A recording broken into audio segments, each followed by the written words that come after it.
Welcome to episode 27, the Monday Night Review. Coming to you from the Plague House. Eldest son has COVID. Didn't feel well yesterday afternoon. Absolutely fine now. And the school is closed. So I'm back to the blissful times of homeschooling 3 children. But good/bad news. Colin Pitchfork from... I can't even remember what episode, one of the early episodes, is back in prison. Colin couldn't keep away from young women, so his parole officers decided best bang him back up. I don't like to say I told you so. Who am I kidding? I love to say I told you so. Completely, like, what were they thinking? Anyway, Colin Pitchfork back behind bars, best place for him. Often I'm a very live and let live kind of gal, but not about Colin. Now, today's episode. I gave you last week off. We talked about Dick Turpin. Wasn't ungrim, but was less grim than the bedsit murders the week before. There is some slightly grim descriptions of death in this week's episode, but that's not why I've picked it. I've picked it because I can't settle on what really happened, and I don't know that we'll ever know. And I want to know what you think, so please send me a message or an email, or somehow communicate with me, even attempt telepathy, if you will, once you've had a listen, and let me know what you think. This week's episode, we're talking about the strange death of Mateuz Kawecki. Now, as I have to do very often, I want to apologise in advance for my complete butchery of the Polish language in this episode. I'm trying my hardest. I'm probably failing just as hard. I cannot speak any Polish. This is going to become abundantly clear. There are a few languages that I will have a crack at. Polish is not one of them. So let's get into it. 30-year-old Mateuz Kawecki was a man from Hudków. You see, sometimes I put how I should say it in brackets. Not always, but sometimes. From Hudków, a small village in southeastern Polish. His father, and he'd been living with his father, and in Hanover, in Germany, they'd been living together for about 5 years, working there. Mateuz was a construction worker. We don't know if he worked with his father and that's why they were there, but they did live together. And Mateuz was engaged to a lady who lived in Lipia Góra in northwestern Poland. So it's not super close, but in terms of Poland and Germany, it's quite close. And she's pregnant with his baby. We don't ever hear of her name. Some people think that's weird. I'm assuming it's because she's just had a baby. This is a horrible story. Privacy, etc. So on the 28th of March 2018, the baby is due any minute. So Mateuz tells his family and his fiancée that he's on his way to be present for the birth of his child. He's really excited. He's telling everyone about it. He's thrilled about the baby. He can't wait till it's here. He's just really excited. So the journey from Hanover to Lipia Góra is about 402 miles. That is 647 kilometres. And Mateuz is leaving at about 11:30 p.m. on the 28th in his 1998 BMW 525. He's expecting to arrive about 8 in the morning the next day on the 29th. The trip usually takes about 7.5 hours, but obviously you can't tell if you're going to need to stop and have a ziz or a ziz. Just me. So Mateuz speaks to his father at around 10:30 a.m.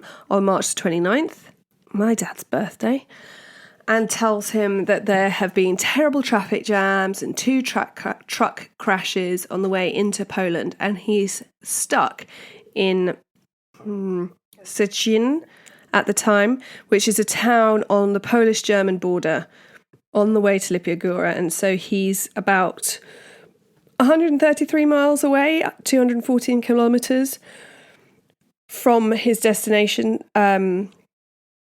So the German-Polish border isn't staffed and there are no passport checks.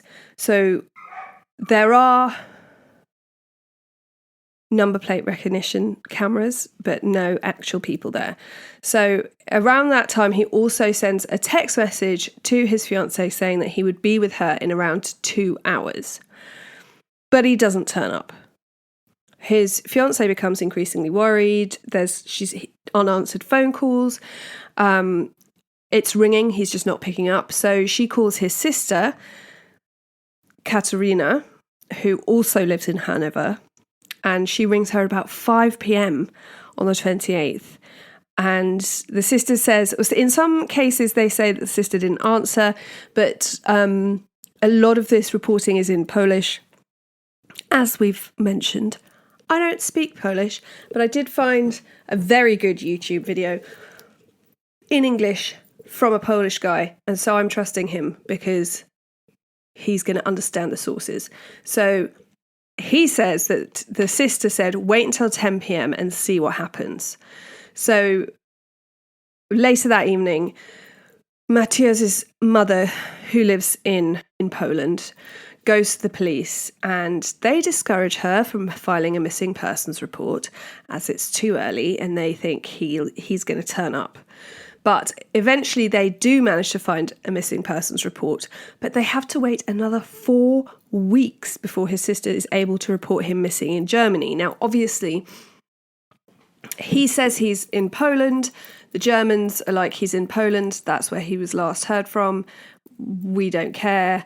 He's Polish. Do you know what I mean? It's not our problem. So this is going to be a theme that runs throughout this case. The family ask the Polish police to locate Mateuz's mobile phone. And when they ring the phone, it still rings, and it rings for a long time afterwards, which is kind of weird if you know phone batteries. And the family ask the police to use GPS to track the phone, but the police are unable to do so as Mateuz is using a German SIM card. So his sister goes to the German police, but they can't locate his phone either, as Mateuz's disappearance is in Poland. The Polish police can access his call and message log, though, and it's later claimed that his phone never connected to a Polish network, and it's unclear where he was when he received the call from his father at 10:30 a.m. on the 29th. And it also shows that he dialed his uncle's number, but it was for about 1 second. And they think that was an accidental call that was on the 29th of March. And it was so quick, it didn't even show up as ringing on his uncle's phone, but it's just logged on his phone. So they think it's a butt dial, but obviously it could be something more sinister. So the family go and check the footage of the border crossing. Mateuz's sister Katerina said the investigators claimed that he never crossed the border, and the CCTV monitoring at the border crossing indicated he'd not entered Poland. They had found some footage of him, which they didn't specify what it was to the family at the border, and they just don't seem to have it. It wasn't a case of like, we've checked, he never crossed the border, here are the files. It was like, we've seen him, but he didn't cross the border, but we're not going to tell you where it is, and now it's disappeared. So it's now raised to a level 2 disappearance, which means that all police stations are notified, but it's not classed as suspicious or life-threatening. So basically, it's like, here's a picture of this guy. He's missing. We're not worried about him. He's a grown-up. But if you see him, can you let us know? Obviously, his family and his fiancée are much more concerned. They think something much more sinister is going on. So frustrated with the efforts of the police investigation, his family begin their own search for clues and anything to do with his disappearance, and they check the entire route. They go into side streets, they check with petrol station staff, they ask for any video surveillance. They go to the market towns near the border with his picture, and they post posters up with his image. One worker at a petrol station says he doesn't know, he knows him, he recognised the picture, but he wasn't sure where from, which was kind of unclear. It wasn't like, I recognise him, he came and filled up with petrol here. He was just like, I recognise him, but I don't know where from. So then the family appear on TV in Poland and in Germany several times, and they complain that the police are not doing enough and they're not taking the matter seriously. So they then get access to his Facebook account. So anyone who's ever lost anyone knows that, like, it can be really difficult getting access, rightly so, although, I mean, let's not go down this route, but rightly so, it can be really difficult to get access to someone's Facebook account if they're not you, unless you are a hacker or you have loads of money, in which case you can just waltz on in. So they get into his Facebook account to check his messages. They can't really see much, but they can see there are lots of messages from the police saying, please come back or get in contact. Your family are really worried. And they get even more frustrated with the police because they're like, we can do that. We can message him on Facebook and tell him that we're worried about him. We don't need the police to do that. We need the police to GPS track him and look for, do you know what I mean? Do all the legwork that the family have been doing, not bloody Facebook Messenger. So then on the 12th of September 2018, this is September, he went missing in March. A neighbour comes to Mateuz's mother's house in Hutkov to ask about the barn. He says there's a terrible smell that's been coming from it since July. They've been looking around the outside to see if an animal's died, but they can't find anything. So could they look in the barn?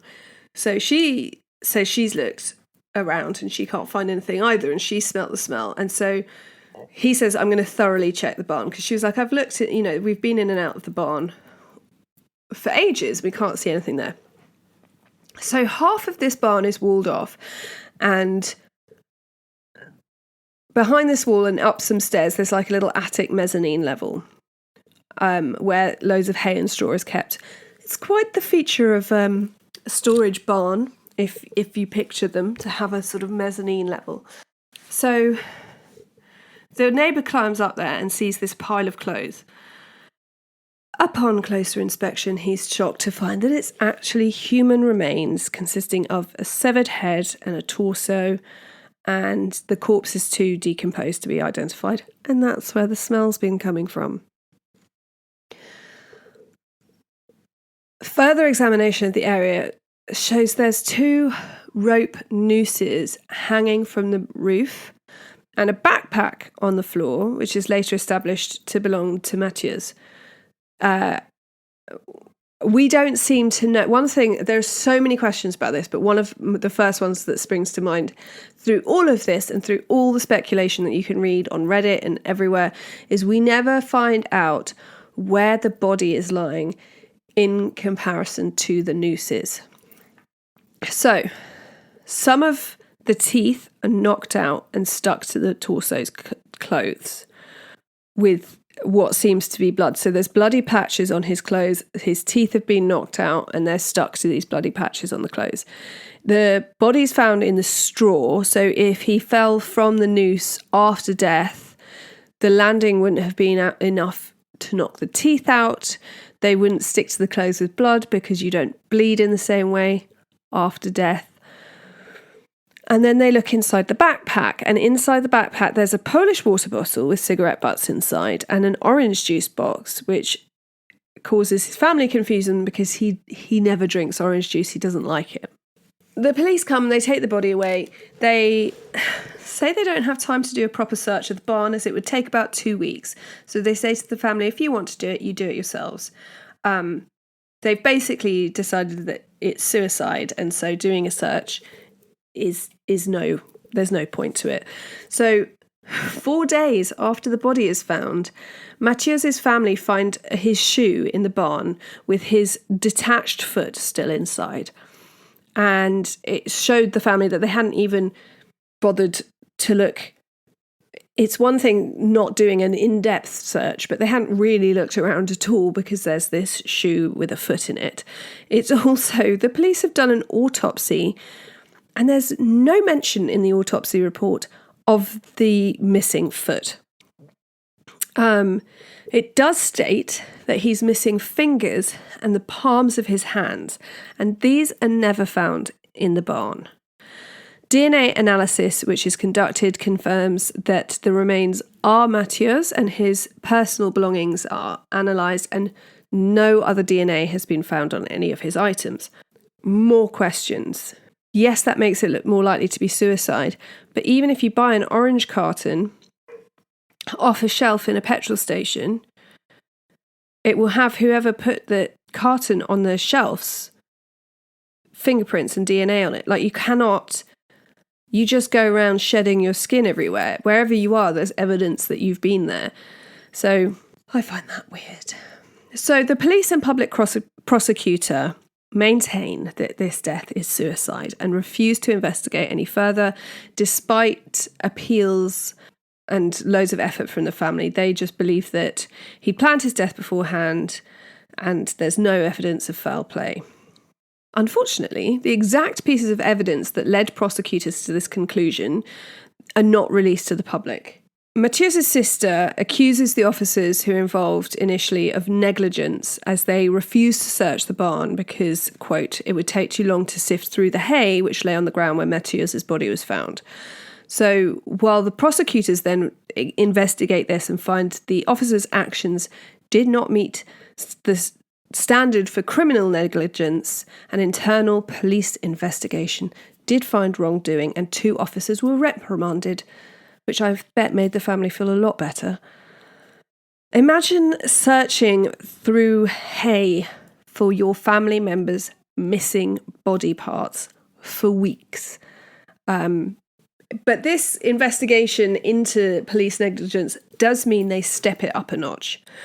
It all seems to quieten down, but it doesn't. Because in 2019, they make further discoveries. They gather loads of evidence, including DNA, expert reports, and analysis from Mateuz's phone. German police also obtain security camera footage and conducted a search of Mateuz's apartment in Hanover. And then all of the evidence is analysed by experts in Warsaw. So we've had this problem throughout of like the German government, German police often saying they can't do stuff, he's a Polish person, so it's Poland's problem. Poland saying, but he's in Germany, we've got no evidence that he was ever in Poland at the time. So finally, it's all analysed by experts in Warsaw. And based on the evidence, prosecutors are able to establish that Mateuz had lied to his family on the day of his disappearance. He was not in Szczecin, where he'd called his family from, and he wasn't driving at the time. He was still in Germany, according to his receipts found with his belongings.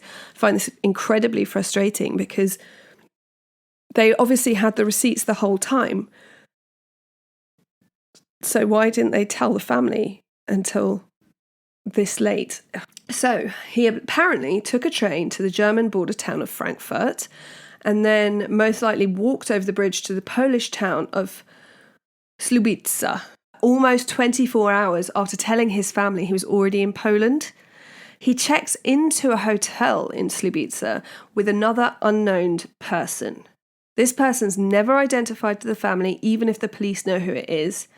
Mateuz then takes a train to Warsaw the next day, and then a bus to Zamość, which is the largest town close to his home village of Hutków, which is where his mother lives. It's about 13 miles away. So he arrives in Zamość at around midnight, but it's still unknown when or how he gets to Hutków because he doesn't have his car.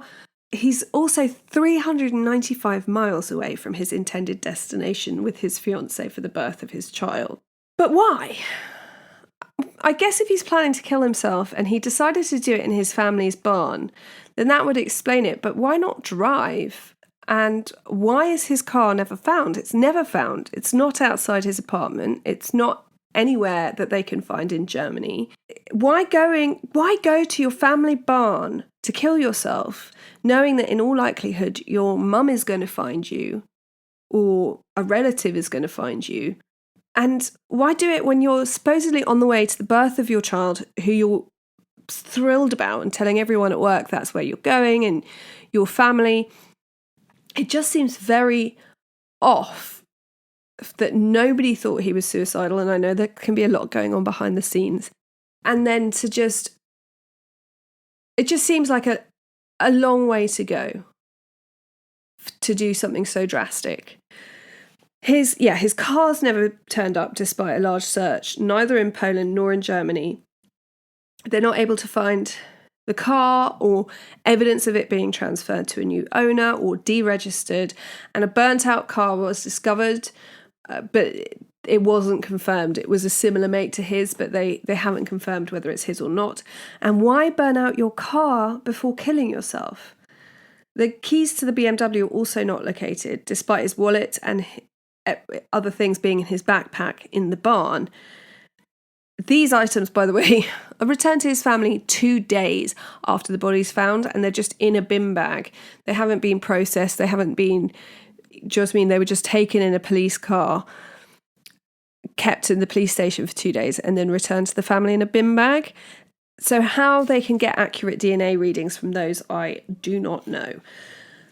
Some believe that the body was just put in the barn after the family had caused such a noise in the media due to the negligence of the police. So the murderer then panicked that body would be found, and so they moved the body to the barn. But they were searching from May to October, and from May to June, the family was searching for him from May to October. And from May to June, they were away from the house completely. So someone could have known that they would be able to put the body in the barn while the family was away. It's just very odd. There's a theory that he owed people money or had got into bad business, and that was what was going on with the initial delay. It wasn't traffic. He had to go and deal with something or pay someone. But there's no evidence for this at all. There's no messages. They have his phone. There's no evidence of a burner phone. There's no messages anywhere on his social media that they can see. He lived with his father. His father doesn't know anything. Some believe that the police were involved, and that's why they were so shit. I mean, it would explain a lot, but it's still very odd, because what kind of shady stuff can you get into with the police that ends like this? So lots of people look at the decapitation. So his head's found next to his body, and his foot is obviously detached. And some people see this as evidence of foul play. I just think it's to do with decomposition. So if you're hanging, your blood will pool near your feet, and that might cause your foot to drop off, and then the weight may cause decapitation. Which is why I'm so interested in how the body was found in comparison to the nooses, and why are there 2 nooses? Did you do one and it wasn't good enough? That seems very odd. So I have lots of questions that I need answering. Who did Mateuz meet in Slibica? If you're going to commit suicide, if you've decided that this is what you're going to do, why go to all these different towns first? Why go through this convoluted deception of your family, that your future wife, the woman carrying your child who is about to go into labour, why do this weird round the houses if there is seemingly there's no evidence for why? Obviously if he'd got in with a bad lot or something like that and decided that it was better off with him ending everything, why is there no evidence for this after the fact? Why didn't the family see or smell a body hanging in the barn beforehand? So apparently the barn is used by the family and the neighbours. The doors are always open. It was a really hot summer. The doors of the barn are always open. People are going in and out. They use it for storage. Nobody saw the nooses hanging off the barn door, off the beams. Nobody saw anything. Very weird. What happened to his car? Where are his car keys? Why burn your car out before killing yourself? Why not kill yourself where you burn your car out? Why not kill yourself in your burnt out car? What was in the car that was evidence? I think the only reason you'd burn the car out, is if there's evidence of murder in it that you don't want people to find. Yeah, why, when you have a baby on the way that you're seriously excited about, why go and kill yourself where your family is going to find you? You know it's going to be horrible for them. I mean, without wanting to get into it, it's a common thing that you don't want someone you know to find you. So why go into all that trouble, 10 hours of driving or however he got there, to do it in his parents' barn? Why 2 nooses? Why the teeth? So he lands, when his body lands, it lands on hay. It's a soft landing. The teeth wouldn't have come out. So how did the teeth come out and stick with blood? That is a pre-death event. Has that been looked into? Is it a coincidence that he clearly got smacked in the face, car burnt out, and then he decided to kill himself? Whose orange juice is it? Why get a box of orange juice if your family say that you would just never drink it? And I know that seems a weird thing to focus on, but as a fussy eater myself, it'd be like, I just imagine that if something happened to me and my family found a banana in my backpack, they could definitely be like, that there is something weird going on here. There's no way in hell she'd touch a banana. And I can imagine lots of people being like, oh, well, maybe she needed a healthy snack. It's like, no, there's just no way that I'd have a banana. So that is the strange disappearance and death of Mateuz Kawecki. Let me know what you think. I find it really intriguing. I have a whole list of stuff that I want to cover in this podcast, and as I've said before, I do it completely dependent on my mood, and I got really involved in this one.